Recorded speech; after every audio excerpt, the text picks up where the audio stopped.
Very, very complicated, very technical, and I have to admit that I'm having myself difficulty working this out. But we are looking at 8, 9, 10, and 11, 4 Middos. And the 4 Middos all begin with the words, Davar Shahaya Bichlal, V'yatsa Min Haklal, and then you have a blank. In other words, all of them are dealing with the scenario of Davar Sheyatsa Min Haklal, something that was included in a general category, V'yatsa Min Haklal, and then we have X, right, A, B, C, D. So when you fill in the blank, so Klal 8, Klal Ches is Yatsa Min Haklal Lil Lamed. Okay, we'll try to differentiate each one of these by the examples. Number 9 says Yatsa Min Toen Achar or Toen Echad. Toen Echad Shehu Kinyano. It carries a load that is similar to the klal from which it was taken. And then we have number 10, Toen Echad Shelo Kinyano. Actually, I think I may have reversed it. Shelo Kinyano. One second, let me just make sure I have the right order here. 1 second.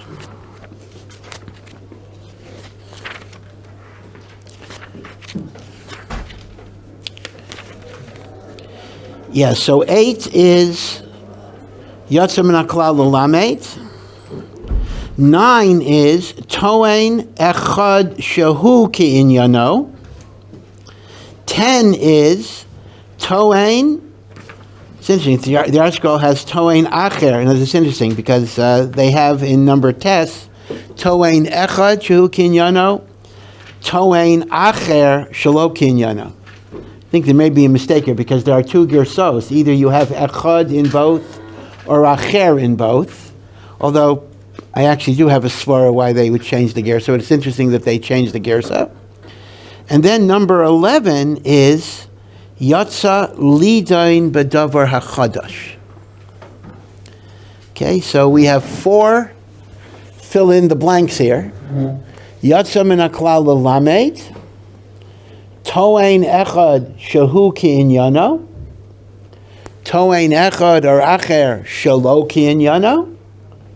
Yatsa Lidain B'davar HaChadash. Again, I will admit to you that for around 15 minutes or so I'm going to be relatively incomprehensible because I'm just going over a structure.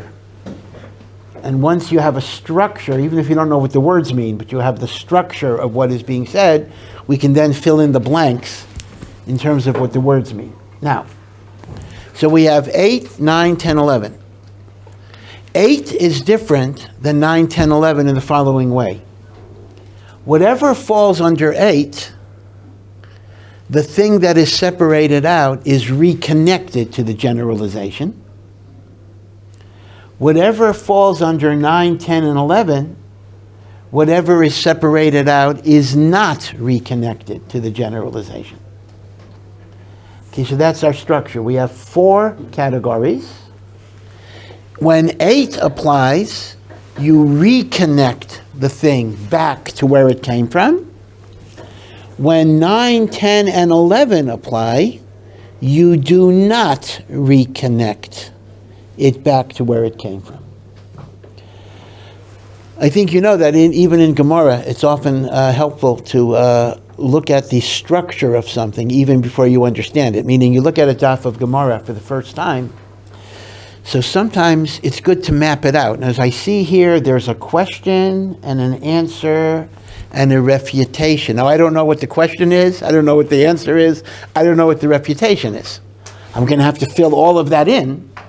But I kind of have a map. Question, answer. In fact, this is actually a useful hint in learning that sometimes it's very worthwhile.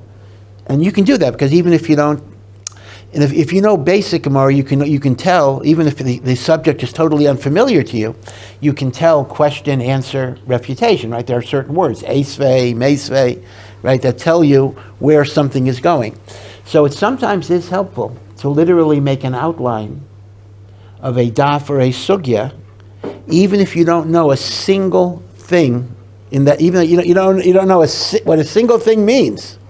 But you know, okay, I'm going to have 3 questions and 5 answers and 2 refutations. And then you fill in the blanks, as you go through it and the like. So we're going to kind of do that kind of exercise here. So anything that falls under 8 goes back in. Anything that falls under 9, 10, 11 stays out. Okay, that's the structure of where we're going. Okay. So, what is our general subject?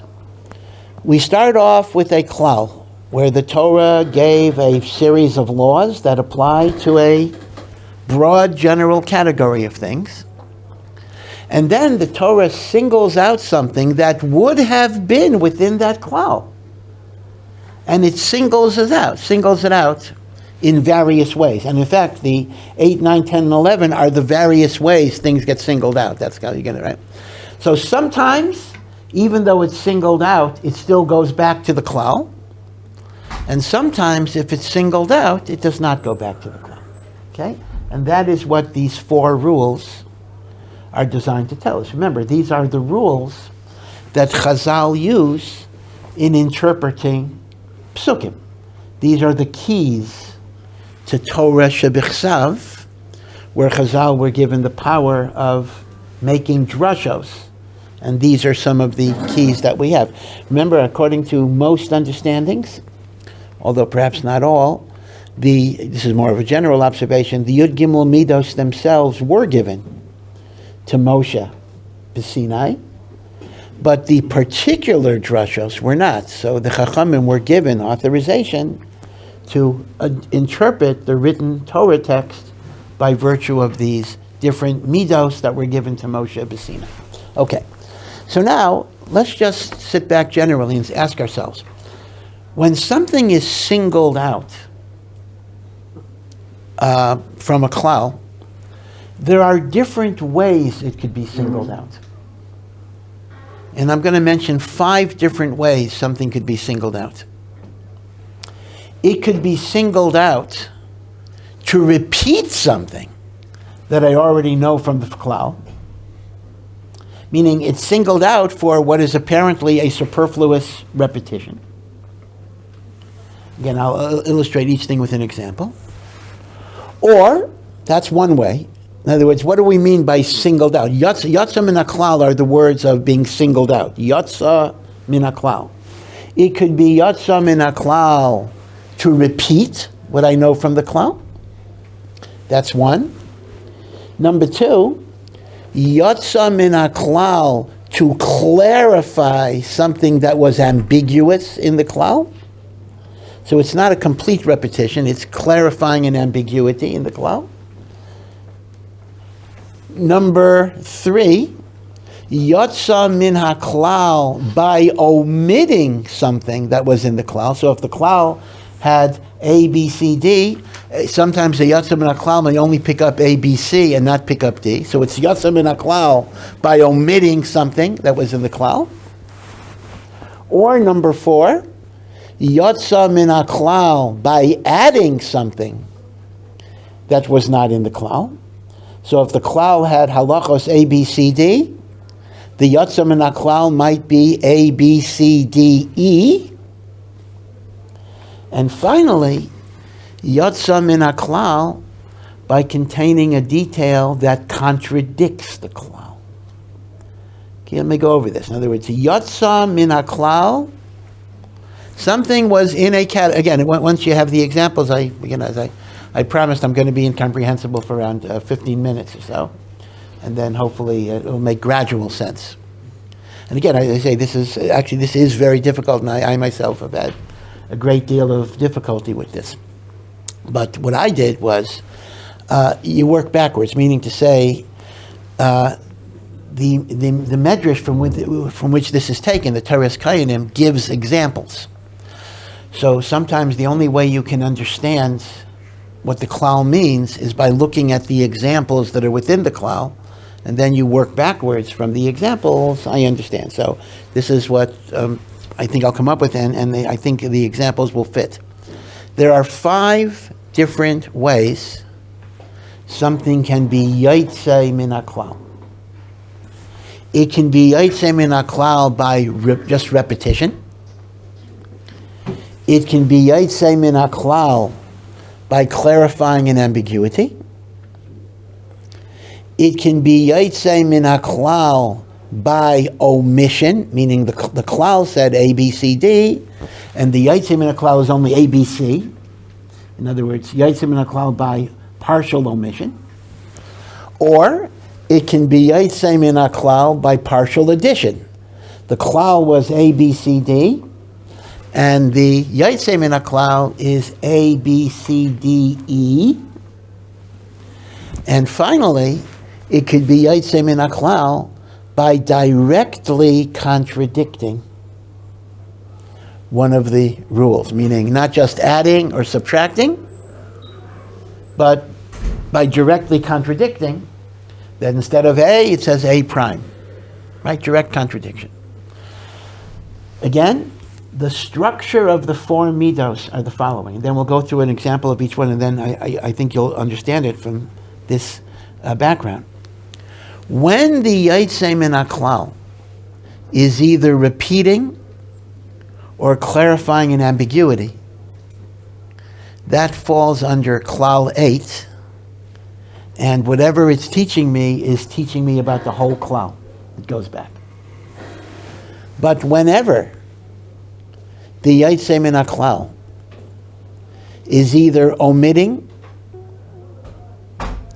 or adding or contradicting, then it does not go back on the klal.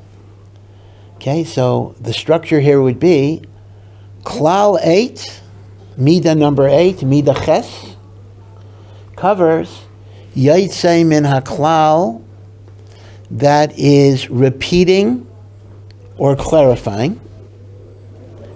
Midah number 9 is Yitzchak min haklal that is omitting.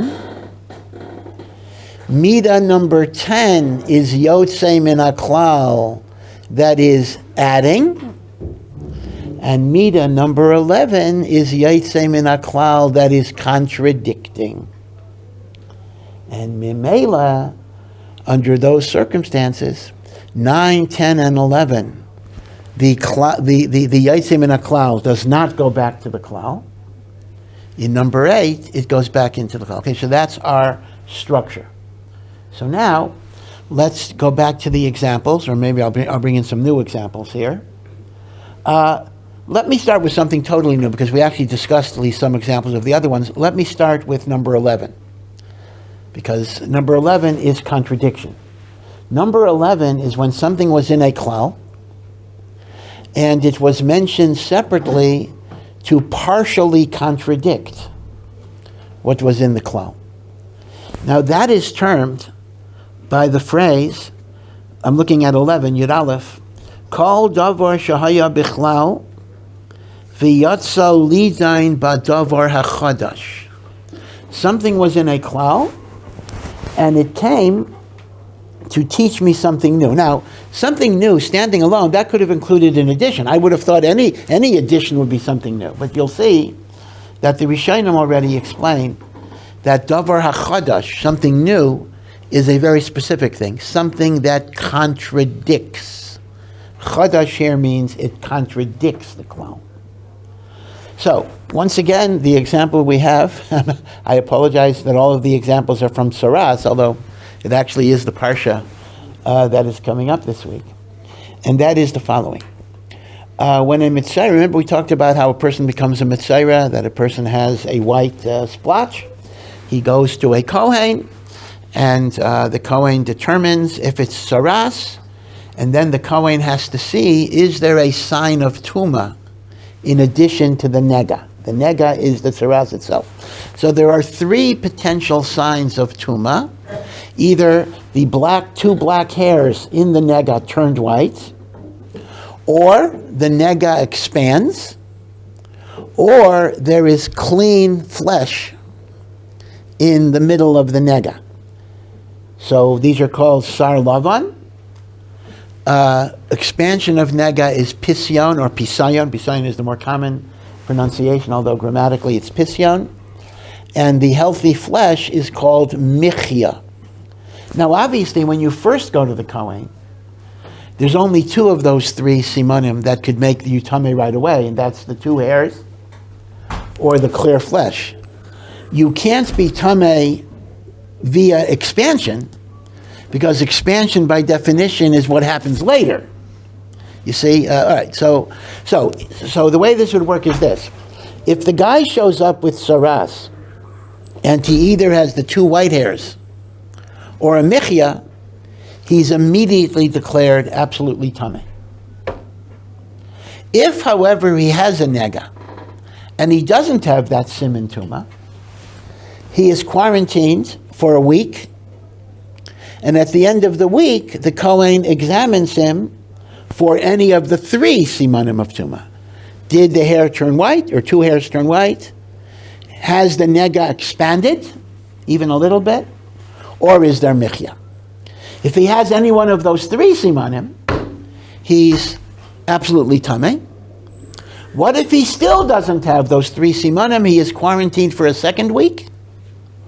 And at the end of week number 2, there is once again an examination for either the white hairs or the pisayon, the expansion. By the way, you ignore anything that happened in the middle, meaning, let's say in the middle of the 7 days, the hair turned white. That doesn't count, meaning if somehow the white hair reversed itself by the inspection dates, he's fine. Okay, these are very precise inspection dates, things that happen in the middle. Right, if the guy wakes up in the middle of the 7 days and discovers that the nega is larger, he does not have to call the Kohen for an emergency. Everything will wait for the inspection date. What happens if, after 2 weeks, he still has the same nega? He has the same saras, but he doesn't have a siman of tuma? He goes home. Okay, it's very interesting. A Metzorah can go home with the very tsaras that got him in trouble in the first place, but without a siman of tuma, after 2 weeks. Again, other tsaras have different waiting periods, but this is tsaras or basar. Okay. He goes home. Does he have to bring a korban? No. There is no korban that he has to bring. He simply goes home. He is no longer tameh at all. He actually goes to the mikveh. That's all he does. Okay. Let's assume, however, and again, these examples are so complicated, there's a whole long background you have to give for them. Let's assume, however, that either initially he had the white hairs or the michya, or after week number 1 or after week number 2, he has one of the 3 simanim of tuma. At that point, he becomes a definitive Metzorah. As a definitive Metzorah, he has to wait until the nega goes away. There are bird offerings that he brings. Then he has to count 7 days. And at the end of that, he brings korbanos. This is only if he became a muchlat, only if he became definitively a Metzorah. One of his korbanos is a korban asham, a guilt offering. Why a korban asham? Well, an asham is appropriate. I mean, after all, a person gets saras because of spiritual sins like lashon hara. So certainly an atonement would be there. Now, here is the thing. The Torah already gives me the general laws of a korban asham. How you sprinkle the blood. You sprinkle the blood on the altar, etc. The fact that it's eaten by Kohanim only for 1 day and a night. The fact that it can only be eaten in the courtyard of the Mishkan or the courtyard of the Beis HaMikdash. This is called Kodshei Kodashim. Meaning only eaten by Kohanim, not their wives, not their children. No Yisrael can eat a part of an asham. The special rules of Zrikas Hadam. Now, by asham Metzorah, however, there is an extra detail that is added that not only is an addition, but it's a contradiction. And this is interesting. How do you know if something is an addition or a contradiction? You'll see in a moment. That is, in addition to applying the blood on the Mizbeach, some of the blood is smeared on his earlobes, on his thumbs and on his big toe. This is called matan, the placing of bahonos. Bahonos are the thumbs and the big toe. Now this is a davar hachadash because this contradicts the normal law of Hashem. Because when the Torah describes the normal law of Hashem, it says the following. Some of the blood is applied to the Mizbeach, the sides of the Mizbeach, and the Shirayim, the leftover blood in the bowl, is poured on the foundation of the Mizbeach. These are called Shiyorei Hadam. Right? In fact, if you say the Mishnah is Makayim Shel Zavachim. Right? So the Torah says all of the blood is accounted for in the regular rule of Hashem. Some of the blood on the side of the altar, and the remaining blood is poured on the base of the altar. But by Mitzvah, the Torah gives us a davar hachadash. Now it's not just adding something, it's contradicting. That after the matan dam on the Mizbeach, there is matan bahonos. And only after matan bahonos is there shefichas shirayim, pouring of the remen. So you see, this is not an addition, this is a contradiction.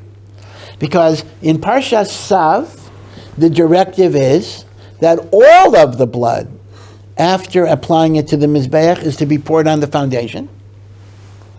The davar hachadash by Mitzvah is that all of the blood is not poured on the yesod of the Mizbeach. Some of the blood is matan bahonos. So, let's plug this into the first part of Rule 11. Kol davar shahaya bichlal. Asham Mitzayra would have been within it. Let's say the Torah wouldn't give you any rule. Let's say the Torah just would have said a Mitzayra has to bring an Asham, and it wouldn't give you any more details. I would have included it in the normal laws of Asham. And yet, Yatsa Lidain Badavar Hachadash. But the Torah separated out Asham Mitzayra for something new. Now remember, something new doesn't just mean extra. Something new that contradicts the klal of Asham. Why is this a contradiction of the klal of Asham? Because all Ashamais, there is matan dam on the side of the Mizbeach, and then there is shefichas shirayim, pouring of the leftovers, on the yesod of the Mizbeach. But here, there is first matan bahonos, and only afterwards.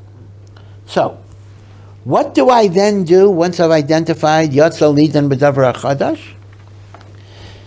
I ata yachol lahachziro lichlolo. You cannot bring it back to the klal from which it came, namely all Hashem. Ad sheyachzirenu hakasov lichlolo befeirish, unless the Torah explicitly says you can. Now, what does this mean? This can't mean you can't be machzeret to the klal that you pour all the blood on the yesod. That's obvious. Obvious you can't be machzeret to the klal because the Torah says there's matan bahonos. So you certainly are not going to put it back to the klal to negate the halacha. But here is the thing. Asham has many details that are mentioned in the general parsha of Asham, but are not mentioned in the case of Asham Mitzayra. And that is, where do you shech the Korban Asham? So the Korban Asham is shechted on the northern side of the Mizbeach. The Korban Asham, the meat is eaten by Kohanim. The Korban Asham, the meat can only be eaten for 1 day and 1 night. Now, none of these details are mentioned in the parsha of Asham Mitzayra. So the question is, do Kohanim eat the Asham Mitzayra? Is the Korban shechted on the north of the Mizbeach? I don't know it from the parsha of Asham Mitzayra. I would only know it from the general Parsha of Asham. So what this klal is telling you is this. Once the Torah separated out Asham Mitzayra for differential contradictory treatment, you can no longer apply any of the laws of the general Asham unless the Torah specifically tells you could. And this is trying to answer Rakasha, because it says the following. It says, by Asham Mitzayra, you shall shecht the Asham in the same place that you shecht a sin offering.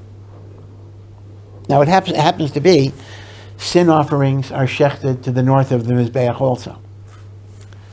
Right? So the Torah does tell me, you shecht an Asham, the Asham Mitzayra, where you shecht the sin offering. So, the Medrash asks the Kasha, why do I need to be told that I shecht the Asham Mitzayra, where I shecht the sin offering? The Asham Mitzayra is an Asham.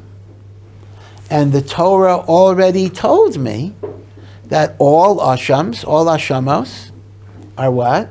Are shechted on the north. So why do I need to be told that the Asham Mitzayra is shechted in the north? Answer, plug in the klal. Because Asham Mitzayra was in the category of all Ashamis. But the Torah separated it out to give a unique law. And the unique law is Matan Bahonos, the application of the blood on the thumb and on the earlobe and on the toe. So, I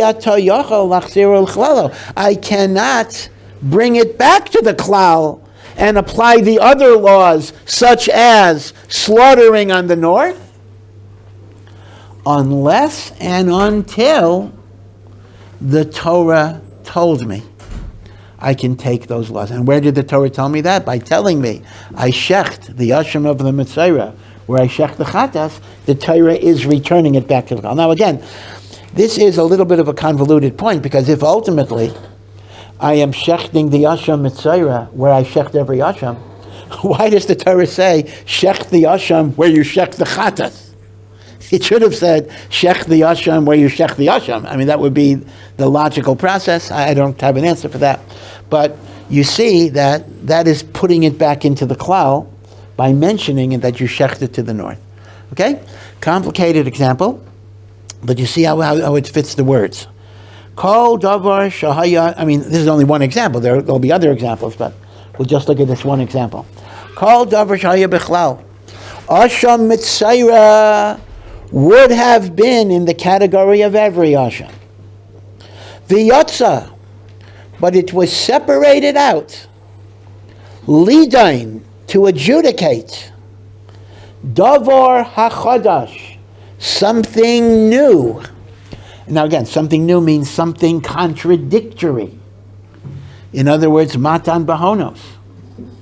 Once that happens, the Torah is making it unique among Ashamot. You can no longer apply any of the laws of Asham. I ata yachol lahachzirai lichlala.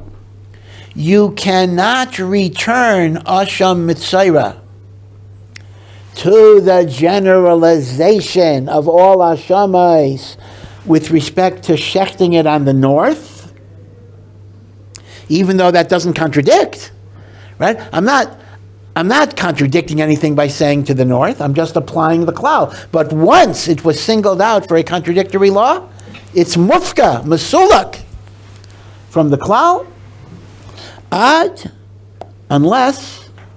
until yachsirenu hakasuv lichlalo beferish. Unless and until the Torah explicitly allows you to derive things from the klal And that is done by the Torah saying, you shecht the Asham Mitzayra, where you shecht the Chatas, and that is to the north. Meaning, without that, I wouldn't have known. So really, this is a little bit of a funny midah, because you're not really applying the midah, you're applying the exception. Meaning, the midah itself would say you don't learn from the klal, right? But there's an unless the Torah brings it back. So this is an example where the Torah does bring it back by saying that you shecht, right? So this is not an example of the rule, this is an example of the exception to the rule. Okay? But the fact that I need this exception implies that the rule would have been so and so.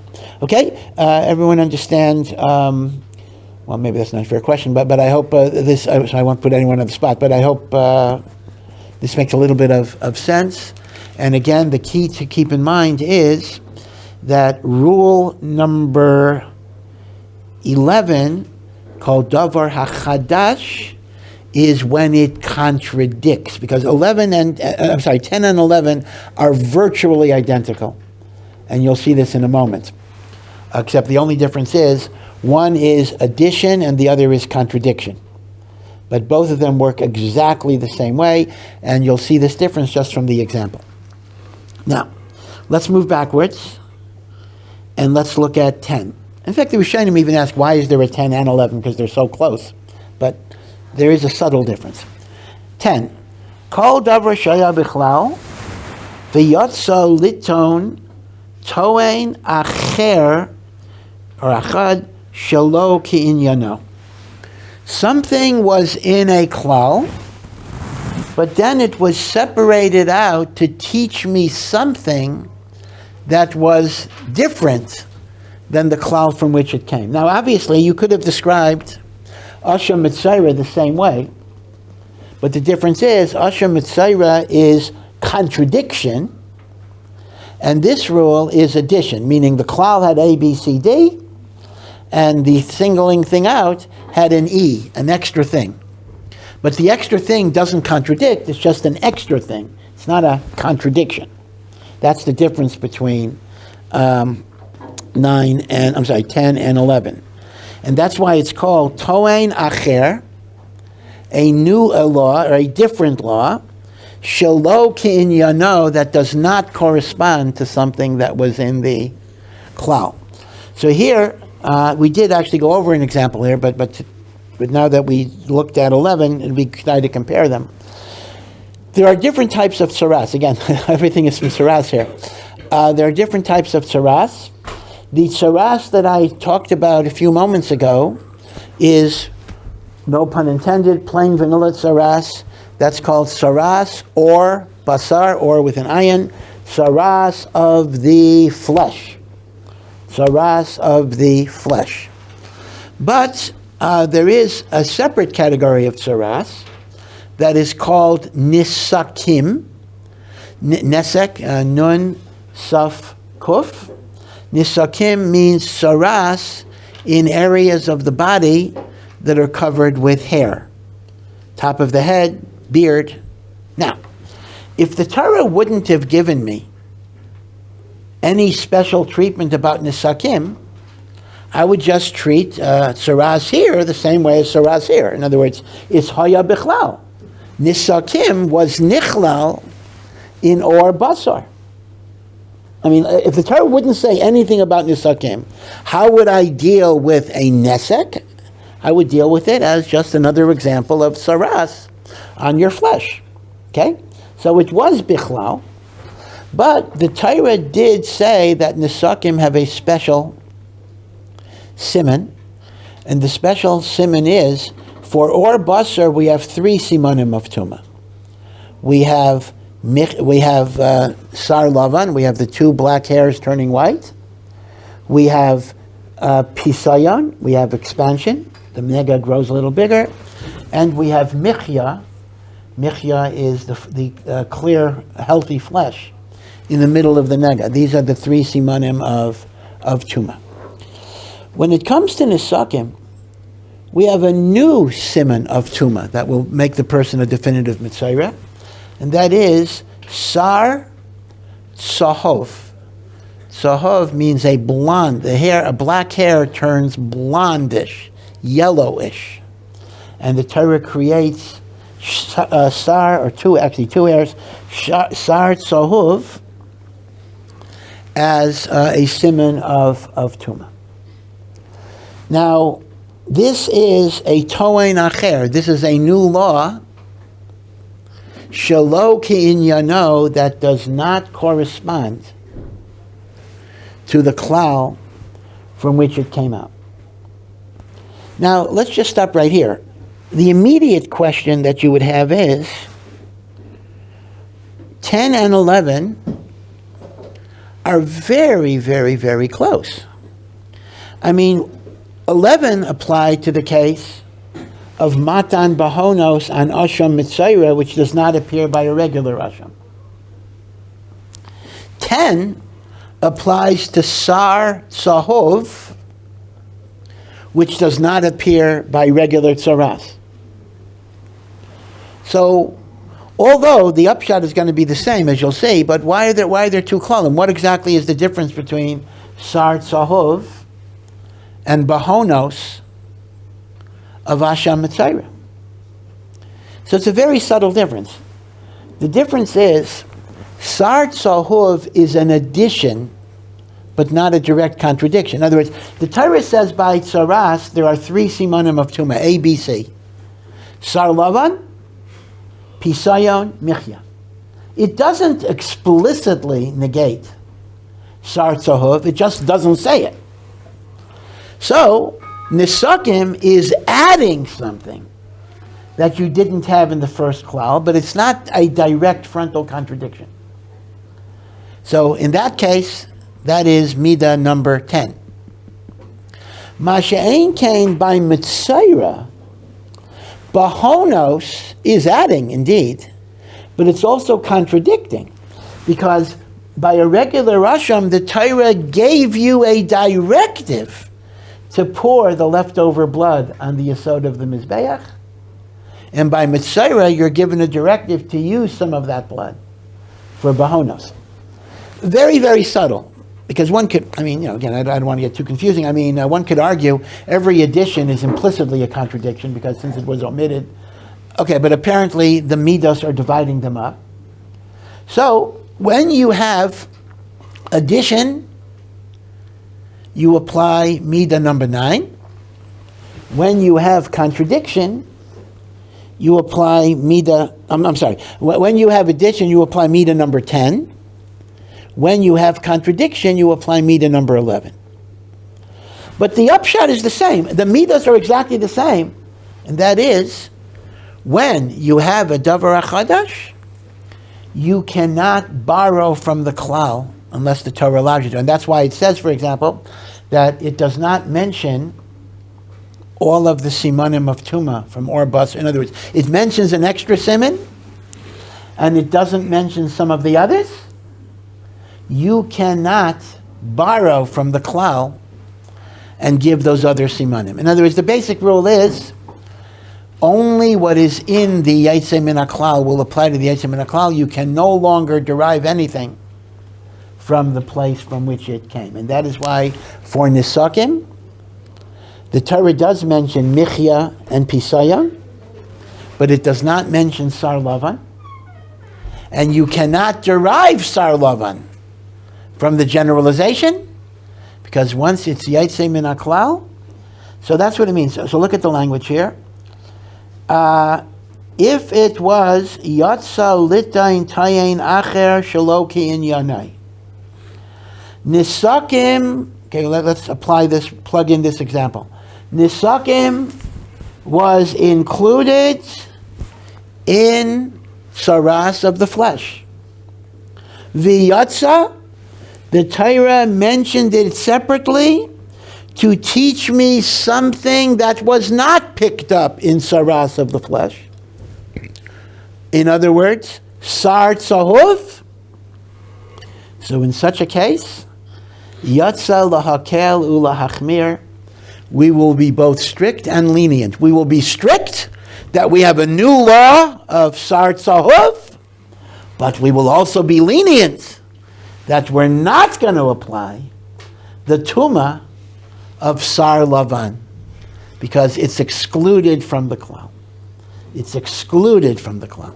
Now, I'm assuming the unless that we had in klal 11, that if the Torah returned it beferish, you would return it. That would apply to here as well. Again, it's a little bit of a kasha. Why does it only mention that unless in the last klal and not in the earlier one? But in this example, we don't have the unless. In this example, the Torah does not tell me I can borrow sar lavan from the klal. Memela, I do not.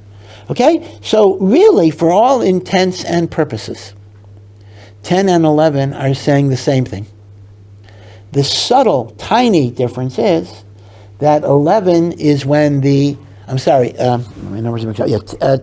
10 is when the Yaitse min HaKlal is adding but not directly contradicting. And 11 is when the Yaitse min HaKlal is contradicting.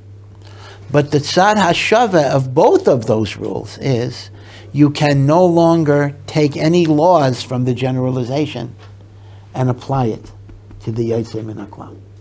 Now you understand, this is a very important midah, and as I indicated, this is what you might call a secret midah. I mean, Brisas are using this midah all the time, but they never refer to it. The number of times in Shas that this midah is referred to is very, very small.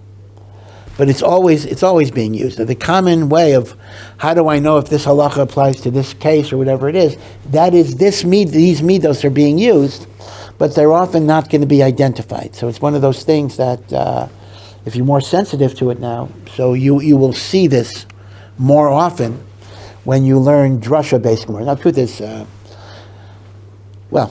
depending on the Masechta, a lot of the Gemaras we learn are not necessarily drasha-based. And there were reasons for that. The yeshiva even made a decision not to overwhelm Talmidim with drashas because it gets too complicated. So there's a lot of times you're not going to necessarily see it. But when you learn sugyas that are heavily based on drashas, this midah will be used very often, and it'll almost never be labeled. Right? So things like kal v'chomer, gezei reshava, again, I'm not sure I even know the reason for that. They tend to be very open. They tend to be very clear. Kal v'chomer, gezei reshava. These midas are under the table for some reason, but they are used much more than you would think they are. Okay, so hopefully you see the chiluk between 10 and 11, but both of them are applying the same rule. You cannot take from the klal and apply it to the prat. Okay, all right, we'll stop here.